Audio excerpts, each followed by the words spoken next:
Hello दोस्तों, आप सभी का मेरे यूट्यूब चैनल धूमकेतु जीएस क्लासेस में बहुत बहुत स्वागत है। दोस्तों, हम लोग मॉडर्न हिस्ट्री के आज फर्स्ट चैप्टर को स्टार्ट करने जा रहे हैं। हालांकि इससे पहले भी मैंने मॉडर्न हिस्ट्री से रिलेटेड एक वीडियो डाला हुआ था जिसमें हम लोगों ने एक ट्रिक देखा था, जिसमें लेटर मुगल्स या उत्तरवर्ती मुगल्स को याद करने की ट्रिक दी हुई थी। तो मैं ये उम्मीद करता हूँ कि आप लोगों ने उसको लिख लिया होगा और याद कर लिया होगा, क्योंकि इसका यहाँ पर बहुत ही यूटिलाइजेशन होने वाला है। बार बार उससे रिलेटेड क्वेश्चंस बनेंगे आगे जा कर के, तो इस चीज़ को याद रखिएगा। और दूसरी चीज़, हम लोग इसको टॉपिक वाइज इसलिए कवर कर रहे हैं क्योंकि मॉडर्न हिस्ट्री का वेटेज आप सभी को पता है एग्जाम्स में बहुत ज़्यादा है। आप कोई भी एग्ज़ाम देने जा रहे हैं, चाहे पेट का देने जा रहे हैं, यूपी पुलिस का देने जा रहे हैं, यूपीएसआई का देने जा रहे हैं, रेलवे के एग्ज़ाम में अपीयर हो रहे हैं, या आरओ का एग्ज़ाम देने जा रहे हैं, सभी में मॉडर्न हिस्ट्री का वेटेज बहुत ज़्यादा है। और मैंने जानबूझ के एडवांस लेवल के क्वेश्चन सेलेक्ट किए हुए हैं ताकि उससे रिलेटेड फैक्ट जब मैं डिस्कस कर लूँगा तो वो टॉपिक आपका कंप्लीट हो जाएगा। तो इसको ध्यान से देखिएगा और एग्ज़ाम में जाने से पहले एक बार रिवाइज कर लीजिएगा। इससे क्या होगा, आपका इस टॉपिक से रिलेटेड कोई भी क्वेश्चंस गलत नहीं होंगे। तो चलिए स्टार्ट करते हैं। पहला क्वेश्चन है हमारा, किन यूरोपियों ने भारत में प्रथमतः सामुद्रिक व्यापारिक केंद्र स्थापित किए? तो इसका करेक्ट आंसर होगा ऑप्शन सी, पुर्तगालियों ने स्थापित किया था। एक्चुअल में सबसे पहले वास्को डी गामा, जो कि पुर्तगाल से आया था, 1498 में भारत आया था समुद्री मार्ग के द्वारा, और इसने ही भारत के समुद्री मार्ग की खोज भी की थी। ये भी क्वेश्चन कभी कभी पूछ लेता है, तो इसको भी याद रखिएगा। और कहाँ पर आया था? कालीकट बंदरगाह पर आया था। इसका स्वागत किसने किया था? कालीकट के राजा जमोरिन ने किया था। तो इतनी चीज़ें याद रखिएगा। 1498 में आया था और कालीकट बंदरगाह पर आया था। इसका स्वागत किसने किया था? जमोरिन के राजा ने किया था। चलिए नेक्स्ट क्वेश्चन में चलते हैं।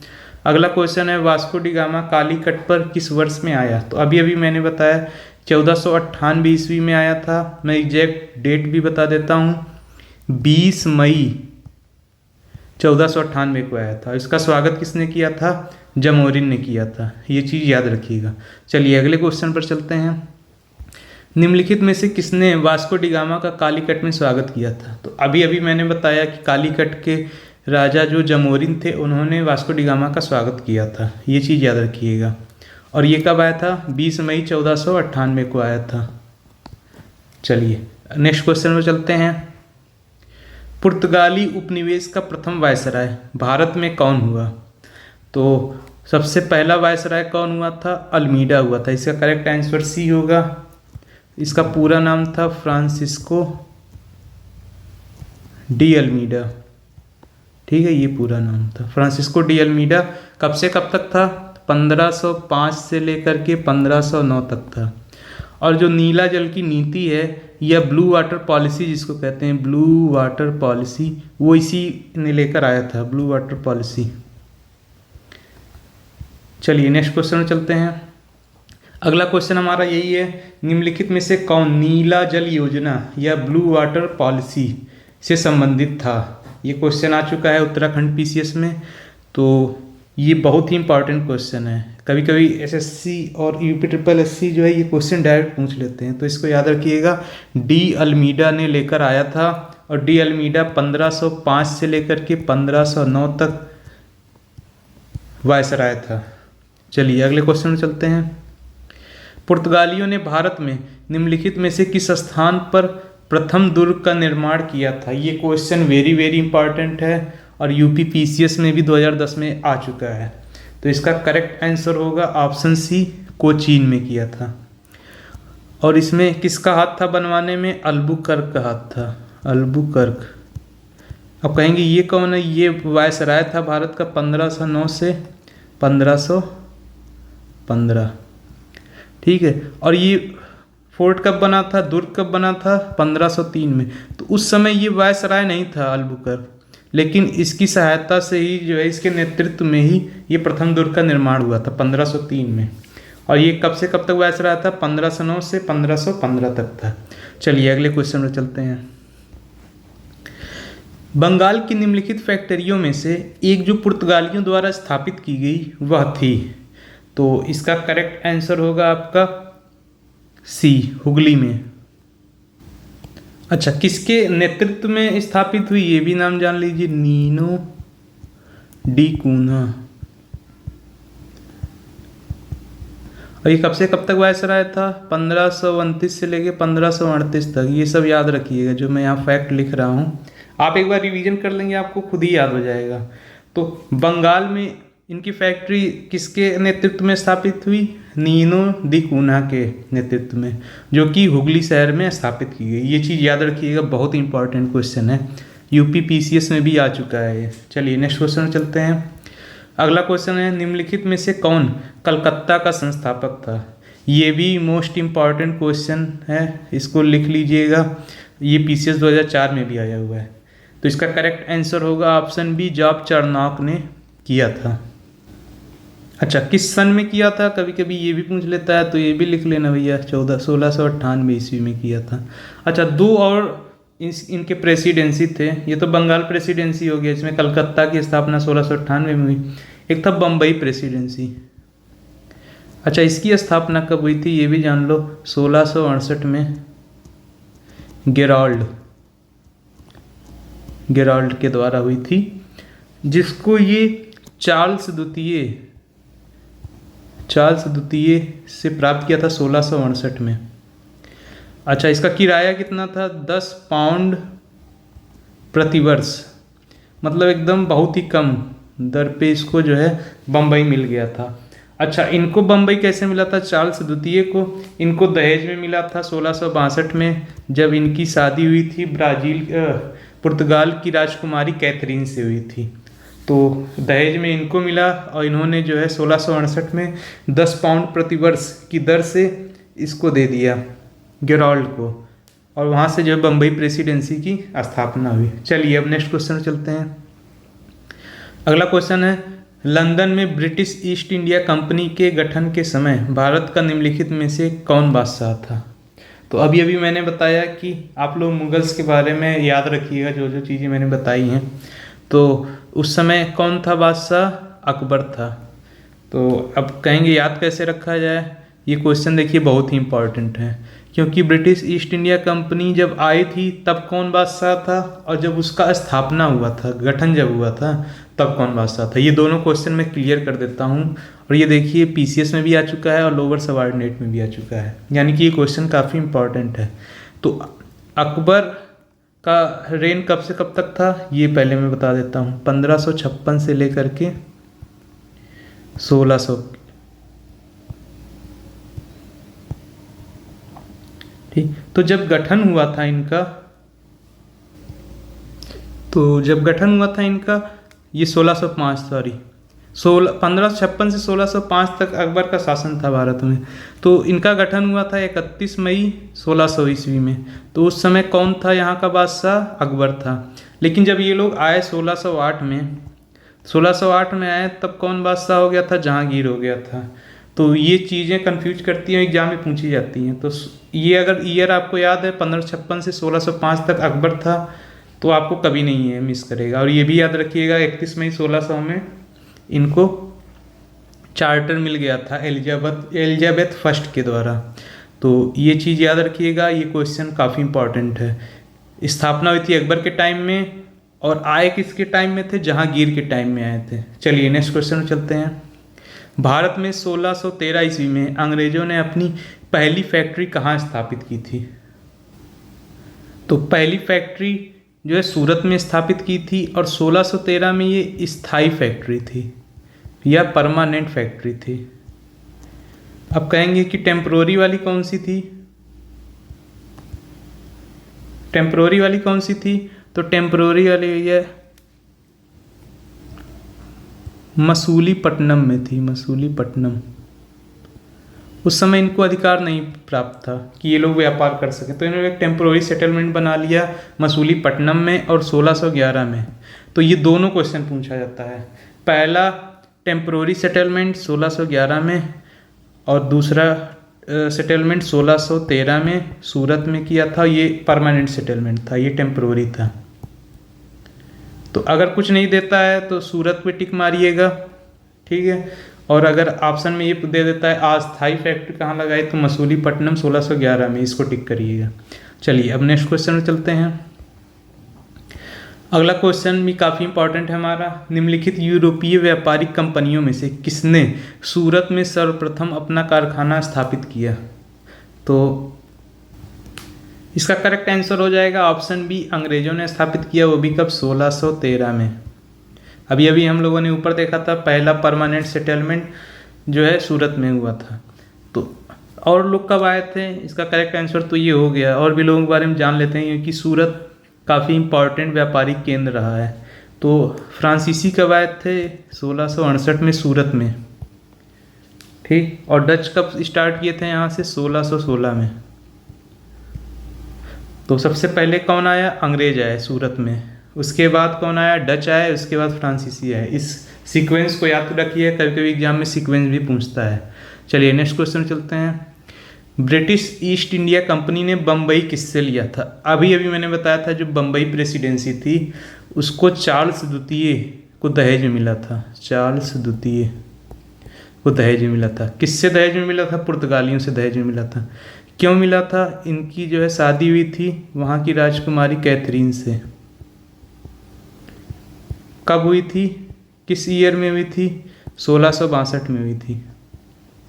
और 1668 में इन्होंने ईस्ट इंडिया कंपनी को दे दिया, गेराल्ड को दे दिया 10 पाउंड प्रति वर्ष की किराए के दर पर।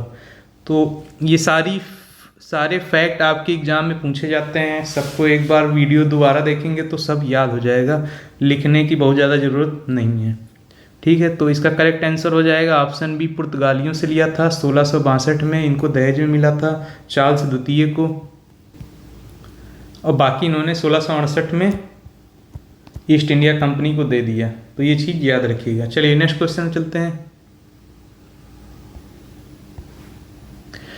कर्नाटक युद्ध किन किन के मध्य लड़ा गया? तो ये भी क्वेश्चन काफ़ी इंपॉर्टेंट है क्योंकि 3 कर्नाटक के युद्ध हुए थे और ये हुए थे ऑप्शन ए, अंग्रेज और फ्रांसीसियों के मध्य, ठीक है। अंग्रेज और फ्रांसीसियों के मध्य 3 कर्नाटक के युद्ध हुए थे। तो आगे हम लोग अभी उसके ईयर भी डिस्कस करेंगे, साथ में बता दूंगा कौन कौन सी संधियाँ और क्या क्या उसके रिजल्ट हुए थे। ये क्वेश्चन बहुत इंपॉर्टेंट है, इसको वेरी वेरी इंपॉर्टेंट करके जो है याद कर लीजिएगा। मैं इसके ईयर बताने वाला हूँ, वो ईयर भी एग्जाम में पूछा जाता है। चलिए अगले क्वेश्चन चलते हैं। निम्नलिखित में से कौन सा एक सही सुमेलित नहीं है? तो यूपीजीआईसी के एग्जाम में आया है 2017 में, काफ़ी अच्छा क्वेश्चन है और इससे मैं आपको तीनों युद्धों के बारे में एक साथ बता देता हूँ। तो पहला युद्ध हुआ था आपका, ये जो कर्नाटक का प्रथम पहला ऑप्शन जो दिया है 1746 से 1748 के बीच में, ये आपका करेक्ट है। और इस युद्ध का अंत कैसे हुआ था? एक्स-ला-सैपल की संधि से। एक्स-ला-सैपल की संधि से इसका अंत हुआ था, ये चीज़ याद रखिएगा। 46 से 48 तक चला था। अगला युद्ध इसमें दिया है ऑप्शन में 50 से 52 तक, तो ये गलत है आपका, रॉन्ग है। कब से कब तक चला था? 1749 से लेकर के और 1754 तक चला था। 49 से 54 चला था और ये अनिर्णायक रहा था, इसका कोई रिजल्ट नहीं निकला था, ठीक है। तीसरा कर्नाटक का युद्ध हुआ था 58 से लेकर के 63 तक हुआ था, ये ऑप्शन करेक्ट है। और ये किससे अंत हुआ था? पेरिस की संधि से अंत हुआ था। तो आपको तीनों ईयर याद हो गए। 46 से 48 एक्स-ला-सैपल से एंड हुआ था प्रथम कर्नाटिक वार। सेकेंड वाला जो था 49 से 54 तक चला था, जिसमें कोई रिजल्ट नहीं आया था। और जो पेरिस की संधि है वो किससे रिलेटेड है? कर्नाटक के तीसरे युद्ध से, जो कि चला था आपका 1758 से 1763 तक।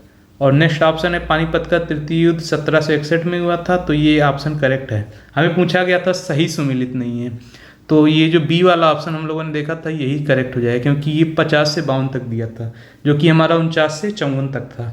तो ये चीज़ आपको क्लियर हो गई, तीनों कर्नाटिक युद्ध और उससे रिलेटेड संधियाँ, ये एग्जाम में पूछा जाता है, इसको याद कर लीजिएगा, बहुत हार्ड नहीं है, एक बार देख लेंगे तो याद हो जाएगा। चलिए नेक्स्ट क्वेश्चन चलते हैं। फ्रांसीसी ईस्ट इंडिया कंपनी संस्थापित हुई थी, ठीक है, ये भी क्वेश्चन एग्जाम में पूछ लिया जाता है, किसके शासनकाल में स्थापित हुई थी? तो इसका करेक्ट आंसर है लुई 14वें के टाइम पे हुई थी। लुई 14वां, सॉरी X14 ऐसे लिखा जाएगा, लुई 14वां। और इसका एक प्रधानमंत्री था कॉलबर्ट, उसके स्पेशल रोल कॉलबर्ट का ही था 1664 में। 1664 में हुआ था। लुई 14वें का प्रधानमंत्री था कॉलबर्ट, इसके द्वारा जो है फ्रांसीसी ईस्ट इंडिया कंपनी की स्थापना हुई थी। चलिए अगले क्वेश्चन चलते हैं। अगला क्वेश्चन हमारा, निम्नलिखित में से किसे भारत में फ्रांसीसी कंपनी का संस्थापक माना जाता है? तो अभी अभी मैंने बताया कि लुई 14वें के टाइम पे तो स्थापना हुई थी, वहाँ का जो राजा था फ्रांस का लुई 14वां था, लेकिन उसका जो प्रधानमंत्री था वो था कॉलबर्ट। तो कॉलबर्ट का इसमें रोल अहम था। ऑप्शन सी इसका करेक्ट हो जाएगा। और 1664 ईस्वी, ये सन याद रखिएगा। चलिए अगले क्वेश्चन में चलते हैं। अगला क्वेश्चन है, बंगाल में निम्न में से कौन सा कारखाना डचों ने स्थापित किया था?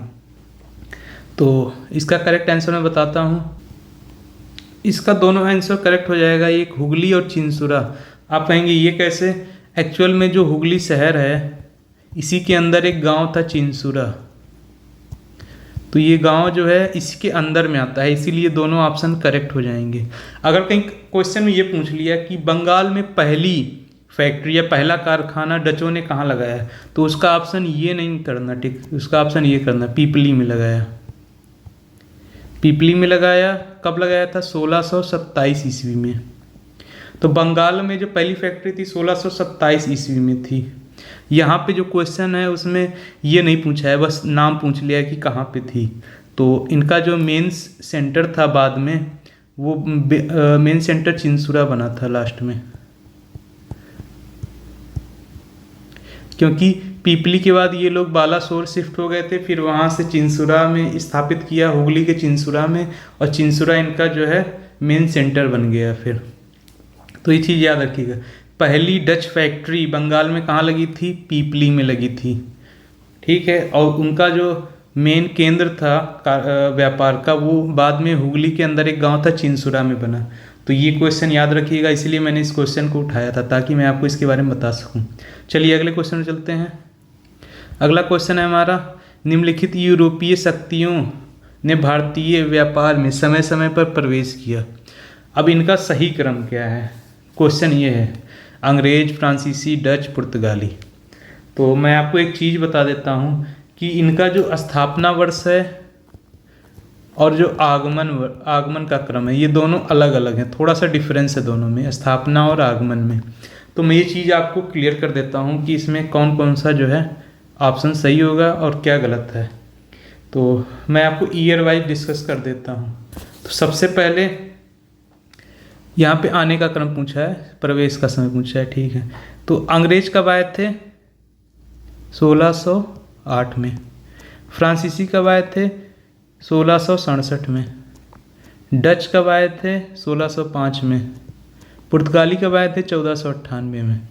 अब आपको सीक्वेंस पता चल जाएगा। ये ईयर आपको याद रखना ही रखना है, नहीं तो क्वेश्चन नहीं बन पाएगा। ये क्वेश्चन आना ही है। अगर आप आर ओ देने जा रहे हैं तब तो मान के चलो इस क्वेश्चन आने का पूरा संभावना है। तो सबसे पहले कौन हो गया? पुर्तगाली 4 नंबर। दूसरा कौन हो गया? डच हो गया 2 नंबर। अगला कौन हो गया? अंग्रेज हो गए 1 नंबर। और अगला कौन हो गया? फ्रांसीसी 3 नंबर। ये सीक्वेंस बी, ऑप्शन बी सही है। 4 2 1 3। ये मैंने यहाँ से नहीं देखा, आपको ईयर याद होना चाहिए, तब आपका ये क्वेश्चन सही होगा, नहीं तो सही नहीं होगा, क्योंकि ऑप्शंस तो चेंज होते रहते हैं। तो ये चीज़ आपको याद हो गई होगी। चलिए अगले क्वेश्चन में चलते हैं। अंग्रेजी शासन काल में भारत का कौन सा क्षेत्र अफीम उत्पादन हेतु प्रसिद्ध था? तो इसका करेक्ट आंसर होगा ऑप्शन ए, बिहार प्रसिद्ध था। बिहार अफीम की खेती हेतु बहुत ज़्यादा फेमस था। चलिए अगले क्वेश्चन में चलते हैं। अगला क्वेश्चन है हमारा, एक्सला-शापेल 1748 की संधि के संदर्भ में निम्नलिखित कथनों में से कौन सा सही है या सही है? दोस्तों ये क्वेश्चन यूपी पीसीएस प्री 2020 में आया हुआ लेटेस्ट क्वेश्चन है। मैंने कहा कि एक्स ला सैपल थोड़ा सा आपके साथ में डिस्कस कर लेता हूँ, क्योंकि यहीं से प्रथम कर्नाटिक वार की अंत हुआ था, जो कि 1746 से 1748 तक चला था प्रथम कर्नाटिक युद्ध। और अंत कैसे हुआ था? एक्स ला सैपल की संधि से अंत हुआ था। तो इसका एक स्टेटमेंट कह रहा है, कौन कौन सा सही है? पहला स्टेटमेंट कह रहा है प्रथम कर्नाटक युद्ध की समाप्ति हुई थी, एकदम करेक्ट है, ये संधि हुई थी और इसकी समाप्ति हुई थी। अगला है अंग्रेजों को मद्रास पुनः प्राप्त हुआ, तो ये भी सही है। अंग्रेजों को जो फ्रांसीसी मद्रास का पोर्शन जीत लिए थे उसको अंग्रेजों को दे दिया गया, मद्रास को। तो इस तरह से इस युद्ध का अंत हुआ, और ये दोनों ही स्टेटमेंट आपके जो है करेक्ट हैं। इसका ऑप्शन सी करेक्ट हो जाएगा। तो प्रथम युद्ध की समाप्ति होती है इस संधि के साथ, और अंग्रेजों को पुनः मद्रास की प्राप्ति हो जाती है। चलिए नेक्स्ट क्वेश्चन चलते हैं। अगला क्वेश्चन हमारा, निम्नलिखित में से कौन सा युद्ध जिसने भारत में ब्रिटिश प्रभुत्व को प्रारंभ किया? एक्चुअल में ये क्वेश्चन इम्पॉर्टेंट इसलिए है क्योंकि इसमें दो लैंग्वेज में पूछा जाता है, प्रारंभ किया और स्थापित किया। एक है स्थापित किया और एक है प्रारंभ किया। आप दोनों क्वेश्चन एग्जाम में आए हुए हैं। तो प्रारंभ हो गया था प्लासी के युद्ध से, इसका ऑप्शन बी करेक्ट हो जाएगा, प्लासी के युद्ध से। अगर ये कहा होता कि प्रभुत्व को स्थापित कर दिया तो डायरेक्ट ये कह देता तो उसको बक्सर की लड़ाई, इसको टिक करना पड़ता, क्योंकि बक्सर की लड़ाई के बाद इनको जो है बंगाल की, बिहार की, उड़ीसा की, सबका जो है इनको वो मिल गया था, कलेक्शन का पूरा राइट मिल गया था। तो प्लासी के युद्ध के बारे में थोड़ा बता देता हूँ, बक्सर की लड़ाई के बारे में आगे बताऊँगा। तो ये कब हुआ था? प्लासी की लड़ाई 23 जून, आजकल तो ये भी पूछने लगा है, डेट भी पूछने लगा, 23 जून 1757। अब ये याद रखना सफिशिएंट नहीं, ये भी याद कर लेना, 23 जून 1757 में हुआ था। ठीक है। बंगाल का नवाब सिराजुद्दौला था, सिराजुद्दौला, और उधर से इसका सेनापति कौन था? मीर जाफर, ये इसको लीड कर रहा था। और अंग्रेजों को कौन लीड कर रहा था? अंग्रेजों को रॉबर्ट क्लाइव लीड कर रहा था, रॉबर्ट क्लाइव। तो ये क्वेश्चन पूछा जाता है। प्लासी के युद्ध में सिराजुद्दौला की सेना को मीर जाफर लीड कर रहा था, इसका सेनापति था। और अंग्रेजों को नेतृत्व कौन कर रहा था? रॉबर्ट क्लाइव कर रहा था, जिसमें सिराजुद्दौला की हार होती है, अंग्रेजों की जीत होती है। इसी के साथ प्लासी के युद्ध को ब्रिटिश का प्रभुत्व का प्रारंभ माना जाता है, मतलब इनका स्थापना धीरे धीरे प्रभाव बढ़ता जाता है इस युद्ध के बाद से। और जब बक्सर की लड़ाई होती है तब तो इनका पूरा स्थापित हो जाता है प्रभुत्व। तो ये क्वेश्चन के लैंग्वेज को ध्यान से पढ़िएगा और उसी तरह से आप ट्रिक करिएगा, ये सभी वनडे एग्जामों के लिए इम्पॉर्टेंट है। चलिए अगले क्वेश्चन पर चलते हैं। अगला क्वेश्चन हमारा, भारतवर्ष में ब्रिटिश साम्राज्य का संस्थापक कौन था? तो इसका करेक्ट आंसर होगा आपका option C, Lord Robert Clive. इसी ने जो है प्लासी के युद्ध में सिराजुद्दौला को हराया था 23 जून 1757 में। तो इसीलिए इसको जो है ब्रिटिश साम्राज्य का संस्थापक माना जाता है। चलिए अगले क्वेश्चन में चलते हैं। बक्सर के युद्ध के समय दिल्ली का शासक कौन था? अब ये मैंने प्लासी का डिस्कस कर लिया, अब बक्सर के युद्ध के बारे में बताता हूँ। यहाँ से अंग्रेजी कंपनियों का प्रभुत्व स्थापित हो गया था। प्लासी के युद्ध से प्रारंभ हुआ था और बक्सर के युद्ध में स्थापित हो गया था। तो इस तरह से क्वेश्चन का लैंग्वेज पूछा जाता है, इसको याद रखिएगा। अब मैं बक्सर के युद्ध के बारे में थोड़ा सा बता देता हूँ। सबसे पहले आंसर इसका देख लेते हैं। दिल्ली का शासक था शाह आलम द्वितीय। ठीक है, तो मैं बताता हूँ किस किस के बीच में युद्ध लड़ा गया था, क्योंकि ये काफ़ी इम्पॉर्टेंट है। तो ये लड़ा गया था 1764 में, 23 अक्टूबर 1764। ये डेट भी आजकल पूछने लगे तो भैया इसको एक बार ध्यान से देख लेना, भूलेगा नहीं। 23 अक्टूबर 1764 में लड़ा गया। एक तरफ कौन कौन था? एक तरफ बंगाल का नवाब मीर कासिम प्लस दिल्ली का शासक कौन था उस समय? शाह आलम सेकेंड। और लखनऊ के नवाब सुजाउद्दौला। ये तीनों लोग एक तरफ से लड़ रहे थे और दूसरे तरफ से अंग्रेजी आर्मी को कौन लीड कर रहा था? हेक्टर मुनरो,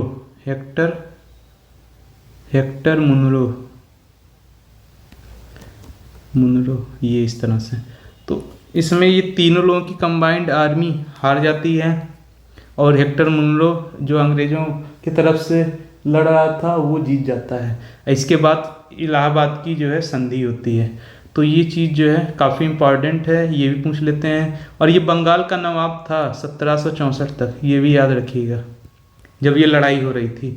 तो 3 लोग इधर से थे और 1 लोग इधर से थे, फिर भी ये हार गई, इसीलिए यहाँ से अंग्रेज़ों का प्रभुत्व स्थापित हो गया, इसीलिए इस युद्ध को जो है प्रभुत्व स्थापित किया हुआ माना जाता है। चलिए नेक्स्ट क्वेश्चन चलते हैं। अगला क्वेश्चन है, बक्सर की लड़ाई के समय बंगाल का नवाब कौन था? तो अभी अभी मैंने बताया मीर कासिम था, जो कि 1764 तक बंगाल का नवाब रहा। चलिए नेक्स्ट क्वेश्चन चलते हैं। शाह आलम द्वितीय ने ईस्ट इंडिया कंपनी को बंगाल, बिहार और उड़ीसा की दीवानी प्रदान की। वही रेवेन्यू से रिलेटेड जितने भी अधिकार थे वो इनको दे दिया गया। कब दिया गया था ये मैं बता देता हूँ, 12 अगस्त 1765 में। ये इलाहाबाद की, इसको पहली संधि भी बोलते हैं। कभी कभी पूछ लेगा इलाहाबाद की पहली संधि में क्या प्रोविजन थे। इलाहाबाद की पहली संधि, तो इलाहाबाद की जो पहली संधि हुई थी उसमें 12 अगस्त 1765 में शाह आलम सेकंड ने ईस्ट इंडिया कंपनी को बंगाल, बिहार और उड़ीसा की दीवानी दे दी 12 अगस्त 1765 में। चलिए नेक्स्ट क्वेश्चन चलते हैं। ये आपके लिए एक बोनस क्वेश्चन है। वांडीवास के युद्ध में ऑप्शन ए फ्रेंच ने ब्रिटिश को हराया, ऑप्शन बी ब्रिटिश ने डच को हराया, और ऑप्शन सी ब्रिटिश ने फ्रेंच को हराया, और ऑप्शन डी डच ने ब्रिटिश को हराया।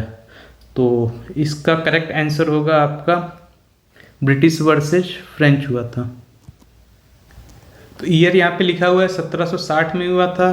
किसके बीच में होता है? ब्रिटिश और जो है फ्रेंच के बीच में होता है, जिसमें ब्रिटिश आर्मी ने फ्रेंच को हरा दिया। अब कभी कभी क्वेश्चन पूछा जाता है कि वांडीवास में ब्रिटिश सेना को कौन लीड कर रहा था? तो ये थे सर आयरकूट।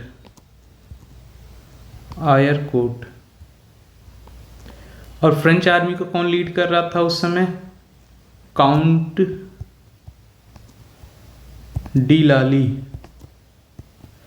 डी लाली इसको लीड कर रहा था। और ये एक तरह से निर्णायक युद्ध हुआ था ब्रिटिश और फ्रेंच के बीच में। तो इस क्वेश्चन को याद रखिएगा। मैंने जितनी भी चीज़ें बताएं हैं इसको याद रख लीजिएगा, ताकि जो है एग्जाम में आपका कोई भी क्वेश्चन गलत नहीं होगा। Thank you for watching this. अगर अच्छा लगे वीडियो तो उसको लाइक कर दीजिएगा और दोस्तों के साथ ज़रूर शेयर करिएगा। Thank you.